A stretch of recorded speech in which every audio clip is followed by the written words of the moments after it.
אנחנו למדנו ככה, שאחרי ההקדמה של החינוך קטן, ששם מדבר אדמו"ר הזקן על העניין שישנה אהבת השם שצריך להוליד אותה על ידי התבוננות בעניינים שקשורים לאחדות השם, ייחודו ואחדותו של הקדוש ברוך הוא, כך הוא אמר בסוף החינוך קטן.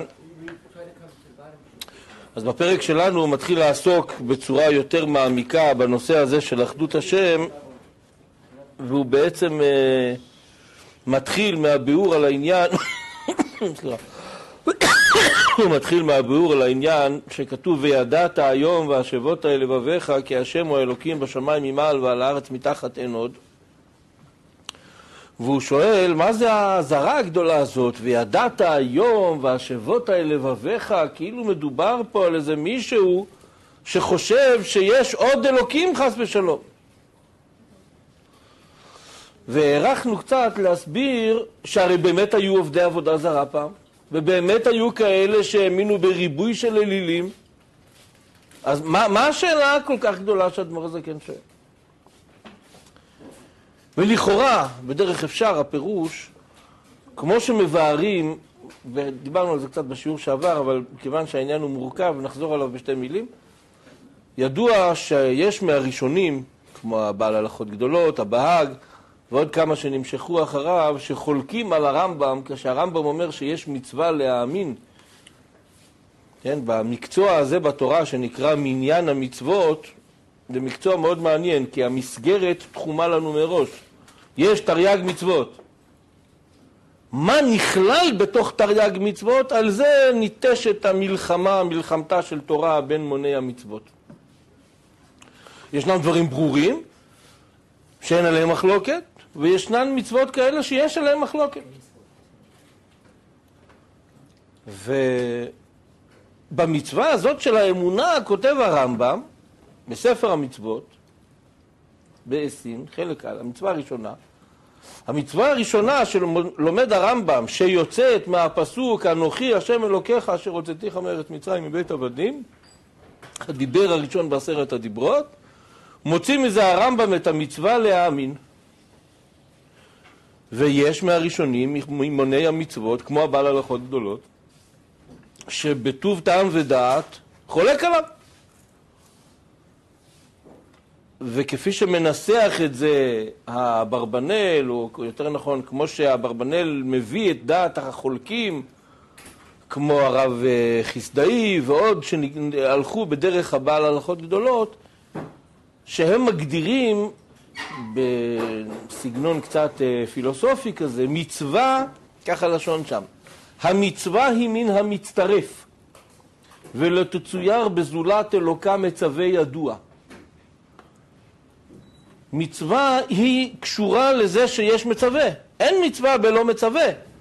אז אין מצווה כזאת לדעת שיש השם? לדעת כן, אבל להאמין, הוא אומר איך אפשר להגיד שיש מצווה להאמין? מי ציווה את המצווה הזאת? מאוד הגיוני. וגם הרמב"ן כשהוא מביא את העניין הזה, הוא אומר המצווה הזאת, הטעם הזה שאומר הבעל הלכות גדולות הוא הגיוני, אבל הוא לא סובר כמוהו. גם הרמב"ן לא סובר כמוהו, והרמב"ן סובר כדעת הרמב"ם, בפרט שכן הוא דעת הזוהר הקדוש, שיש מצווה להאמין. יש או אין מצווה להאמין? האם אמונה היא אחת מתרי"ג המצוות? מסביר הברבנל איך באמת יש מצווה להאמין. הרי הטעם שאמר הבהג הוא טעם חזק. אומר הברבנל, לא הבנתם מהי ההגדרה של מצוות האמונה לשיטת הרמב"ם. כי הרי גם הרמב"ם מודה, והרמב"ם אומר את זה ברור, מתי נאמרה המצווה להאמין? בהר סיני. בהר סיני היה מישהו שלא האמין שיש אלוקים? בהר סיני היה כופר אחד שראו אלוקות במוחש אחרי קריאת ים סוף, אחרי כל המכות במצרים. כופר אחד היה שם, עומדים תחת ההר, על כל דיבור פרחה נשמתם. ואותם מצווה הקדוש ברוך הוא להאמין. מכלל, אומר האברבנאל, שאמונה זה לא מה שחשבנו קודם. אמונה זה לא להאמין שיש אלוקים. אמונה הפירוש שאותו האלוקים שכבר ידענו מציאותו, אז תדע לך שאת המציאות שלו אתה לא יכול להבין.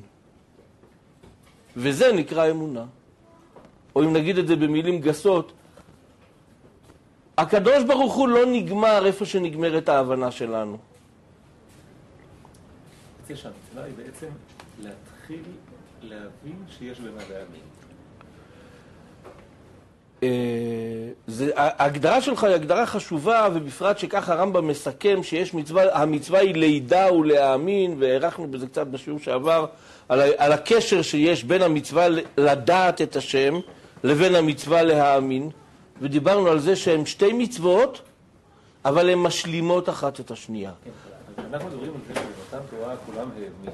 כולם כבר ידעו שיש אלוקים. אז עכשיו, אז מה זה הפקוד הדא קדמון? מה זה המצווה להאמין? המצווה להאמין שמה שאתה... הציווי למה? אני יכול לענות? כן. הציווי להאמין הוא שמה שאתה יודע את הקדוש ברוך הוא בשכל, זה לא כל התמונה. מה שאתה יודע, אתה יודע, ומעבר לידיעה שלך, עד אינסוף יש אלוקים שאתה לעולם לא תשיג אותו בשכל.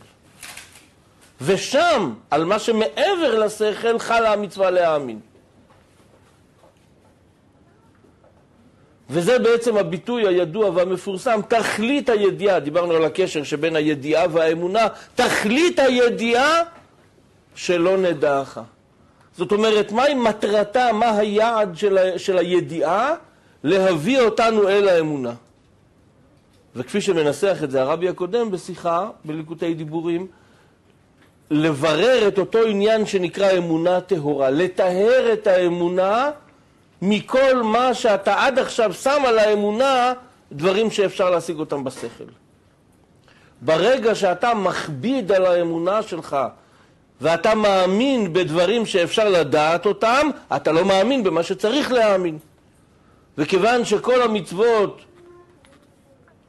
לחלק מהשיטות שיש בחז"ל, שלא ניתנו המצוות אלא לצרף בהם את הבריות, דהיינו לתת לנו כוח, אז כמו שמצוות תפילין נותנת לנו כוח לשעבד את המוח ואת הלב, ומצוות ציצית מזכירה לנו את כל המצוות ומקיפה עלינו וממשיכה עלינו אורות מקיפים, ומצוות לולב וארבעת המינים עוזרים לנו לקחת את כל האורות המקיפים ולהמשיך אותם, להכניס אותם לתוך הלב, ועוד כהנה רבות טעמים שיש על פי הסוד ועל פי הנגלה במצוות כאלה ואחרות.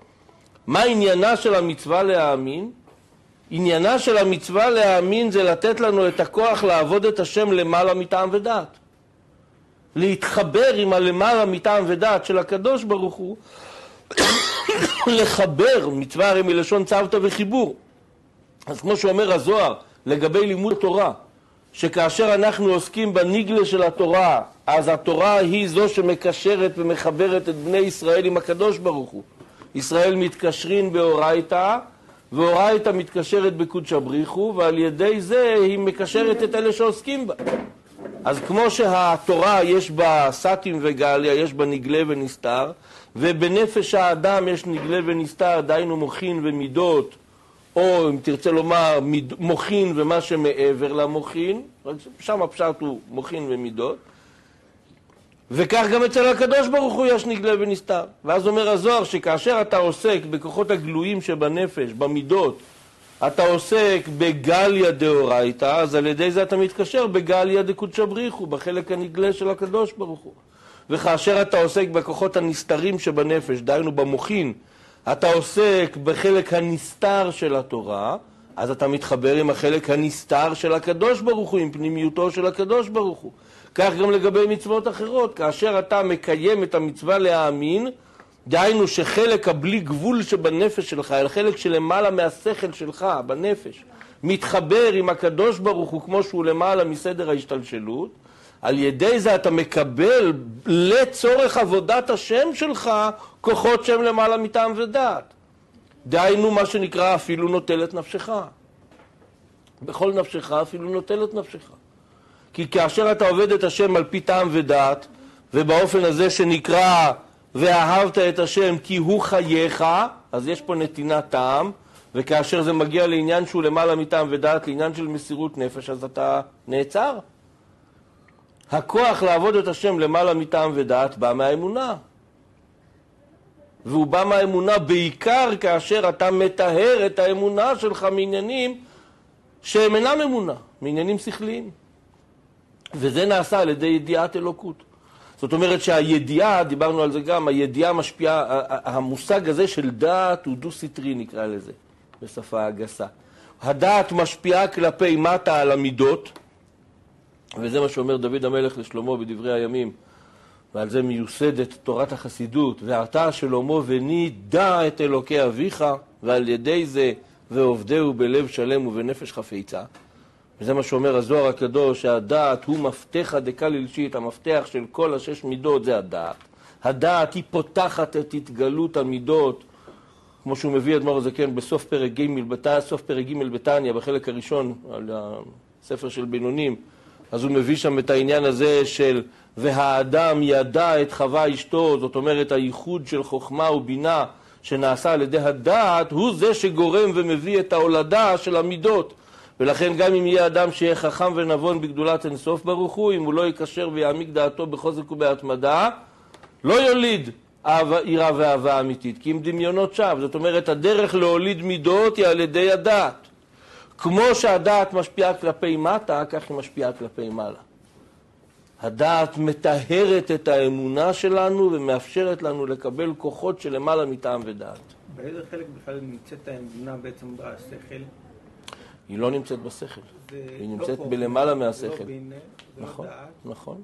אתה מדבר על האורות הפנימיים, מה שנקרא, הכוחות הפנימיים שבנפש, שמתחילים מהחוכמה, ובאמת האמונה לא נמצאת שם. האמונה היא למעלה מהשכל. או כמו שמגדיר את זה אדמו"ר הצמח צדק באמנת אלוקות, שמצוות האמונה היא למעלה ממדרגת החוכמה. אתה מאמין, אתה יודע את הקדוש ברוך הוא עד חוכמה דאצילות, ומשם ואילך אתה מאמין. זה הפירוש, תכלית הידיעה, לאן מביא אותך הדעת, עד למקום שמשם אפשר רק להאמין. אז אם תרצה תקרא לזה כתר, שזה נקרא לזה הסמוך ונראה לחוכמה, ואם תרצה תגיד שכל מה שמעבר לחוכמה עד אינסוף, שם מצוות האמונה. והנה חינם. טוב. בכלל, הלשון עצמה של אנוכי השם אלוקיך, בשביל מה הקדוש ברוך הוא אמר את זה? אנחנו עוד נעסוק בזה בפרקים הבאים, אחרי שהוא יעריך להסביר שבריאת שמיים וארץ היא יותר נעלית מקריאת ים סוף, שם אנחנו נשאל למה במתן תורה שהקדוש ברוך הוא מודיע את מצוות האמונה שעניינה למעלה מטעם ודעת, הוא מודיע את עצמו דווקא בדבר הקטן שזה יציאת מצרים ולא בדבר הגדול שזה בריאת העולם. נדבר על זה כשנגיע לשם. לענייננו כרגע רק רוצים לסכם את השאלה. שאלנו שאלה, והשאלה בעצם ששואל אדמו"ר הזקן, למה באמת, וצריך להבין וכי תעלה על דעתך. מה זה השאלה וכי תעלה? היו הרבה שאלו על דעתם, ולכן יש איסור בתורה על עבודה זרה. מה הרעש הגדול שאדמו"ר הזקן רועש כאן על העניין הזה? אלא שכמו שתרצנו, כמו שתרץ האברבנאל לגבי העניין של מצוות האמונה בכללה, שמצוות האמונה צריך לראות איפה היא נאמרה. היא לא נאמרה במצרים כאשר מה הללו עובדי עבודה זרה, אף הללו עובדי עבודה זרה. מצוות האמונה נאמרה לבני ישראל אחרי שראו את כל המכות למצרים, אחרי שראו קריאת ים סוף ונגלה עליהם וראתה שפחה על הים.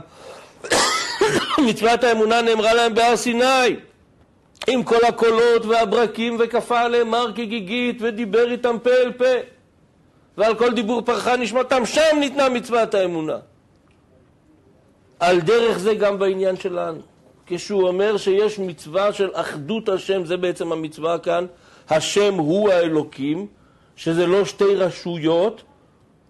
המצווה הזאת לא נאמרה לכאלה ששקועים בממתת שערי טומאה, למה הללו עובדי עבודה זרה אף הללו.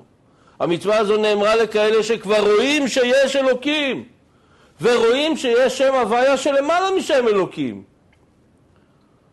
והשכל הישר מתקומם, מה פתאום שני עניינים הפוכים? ועל זה באה המצווה של האמונה שלמעלה מהידיעה, להפנים, וזה הפירוש והשבות האלה לבביך, להפנים שהשם הוא האלוקים, זה לא שתי רשויות חלילה. שהשם הוא אחד, הוא מתגלה פעם כך, הוא מתגלה פעם כך, ועד שכפי שהוא כותב, שהוא נמנע הנמנעות בתשובת הרשב"א המפורסמת. נמנע הנמנעות. נמנע הנמנעות זה הפירוש שהוא סובל את כל ההופכים, וזה חלק ממצוות האמונה.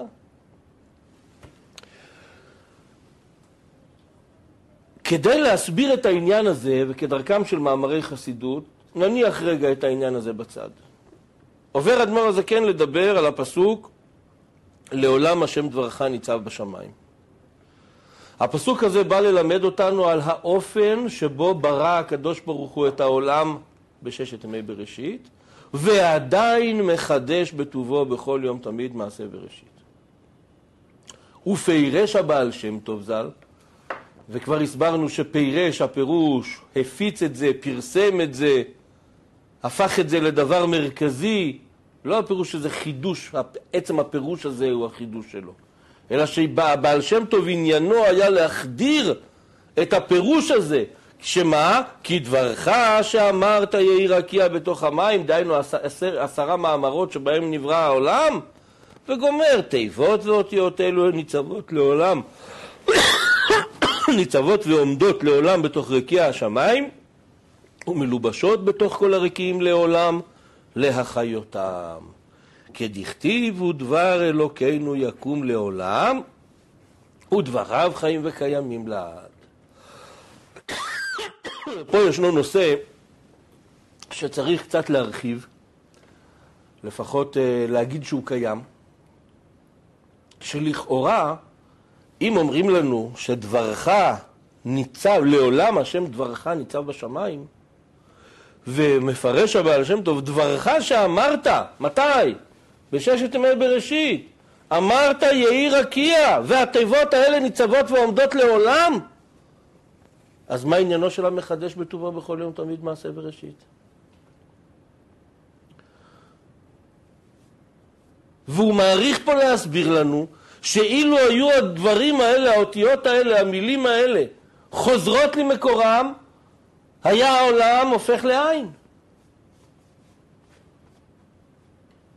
אז מה הפירוש שהעולם, ואנחנו מצד שני מסבירים שהמחדש בטובו בכל יום תמיד מעשה וראשית, הפירוש שהוא מחדש אותו יש מאין ממש. ועל הנושא הזה יש קצת אריכות בחסידות,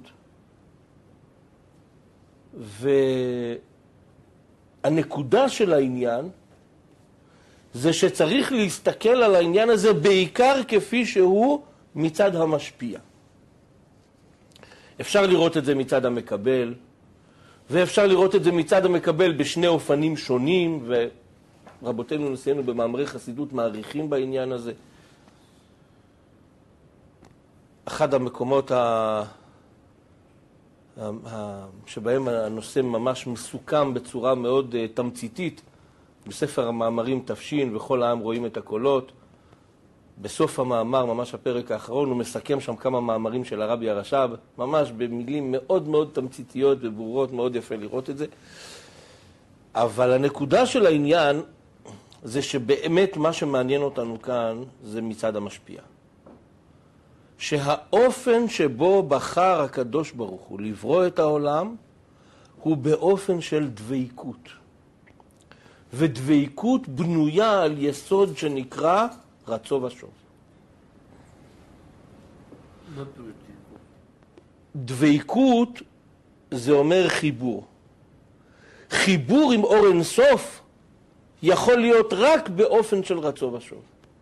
וזה מה שכתוב במרכבת יחזקאל, והחיות רצו ושוב, ומסבירים על דרך החסידות, והחיות רצו ושוב. חיות היא רק באופן של רצו ושוב. זה אותו שער בעץ חיים שנקרא מתי ולא מתי, נוגע ולא נוגע.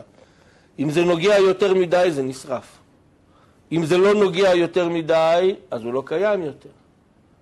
צריך להיות פה משהו כזה שהוא כל הזמן נוגע ולא נוגע, רצו ושוב, כל הזמן. וזה בעצם שורש הדופק של הקיום, של החיות, של כל סדר ההשתלשלות, של כל העולמות. אז מה זה בעצם בין הפעם הראשונה לבין אז זה אחת השאלות שנשאלת, איך אפשר לקרוא לזה מחדש, כאשר ישנו כלל בחקירה שמצוטט בחסידות, שכל חידוש אחר חידוש שלא חידש מאומה אינו נקרא חידוש. סגנון כזה.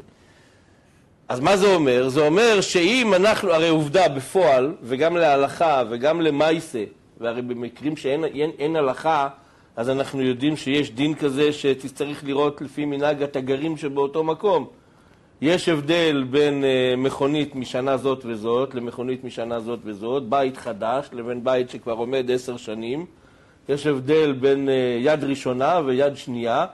למה?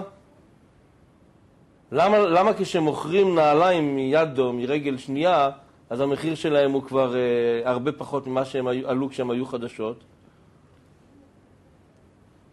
למה יש הבדל בין אוכל טרי ולא טרי?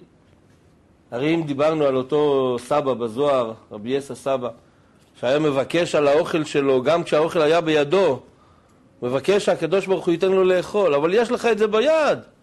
כן, אבל כיוון שזהו חכם הרואה את הנולד, והוא רואה איך זה נולד ומתהווה יש מאין בכל רגע, אז מה הפירוש מתהווה יש מאין? אז זה כל הזמן טרי? לא, אנחנו יודעים שזה לא כל הזמן טרי. אז יש לפעמים, לחם הפנים היה כל הזמן טרי. המן היה עד גבול מסוים, הסלב היה ככה, ויש כל מיני ניסים שהיו. אבל סוף סוף יש לזה גבול. אז מה התשובה לזה?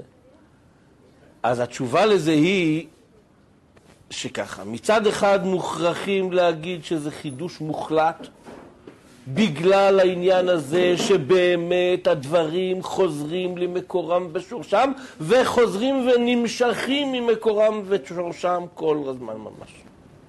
לכן זה חידוש מוחלט? ולכן מצד אחד זה חידוש מוחלט. מצד שני, כיוון שהקדוש ברוך הוא ברא את העולם וקבע בעולם סדרים כאלה ואחרים, אז הסדרים שהקדוש ברוך הוא קבע בעולם הם כאלה, שגם שהוא בורא את אותו ספר, הוא בורא אותו כל יום מחדש, אבל הוא בורא אותו קצת שונה כל יום, ואז אתה יכול לראות שהספר הזה לא נראה כמו הספר הזה, הספר הזה הרבה יותר חדש מזה, זה הדפים שלו לבנים, זה הדפים שלו צהובים. את שניהם ברא הקדוש ברוך הוא היום, אבל את זה הוא ברא כחדש, ואת זה הוא ברא כישן. את זה הוא ברא בין כך וכך שנים, ואת זה בין כך וכך שנים. הוא בורא את זה כישן. טוב, אז אפשר, אחרי כל ההקדמות אפשר קצת לרוץ. אז הוא אומר ככה, והוא מתחיל להסביר מה העניין הזה שאומר הבעל שם טוב, שדברך שאמרת, מה זה אומר, מה הפירוש הפסוק, לעולם השם דברך ניצב בשמיים?